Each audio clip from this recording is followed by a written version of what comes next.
തുടർച്ചയായി മൂന്നാം ദിവസവും തോട്ടത്തിൽ പുലിയിറങ്ങി. മാനും പശുക്കുട്ടിയും പുലിയുടെ ആക്രമണത്തിൽ കൊല്ലപ്പെട്ടു.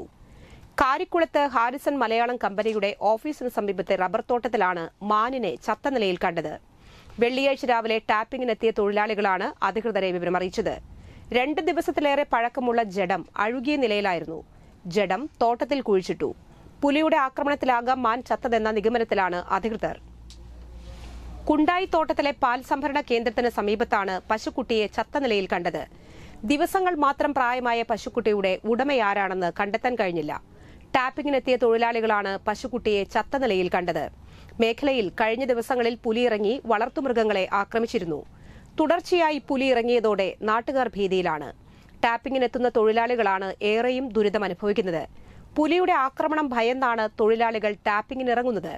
പ്രദേശത്ത് പുലിശല്യം രൂക്ഷമായിട്ടും വനം വകുപ്പ് അധികൃതർ നടപടിയെടുക്കുന്നില്ലെന്നാണ് നാട്ടുകാരുടെ ആക്ഷേപം.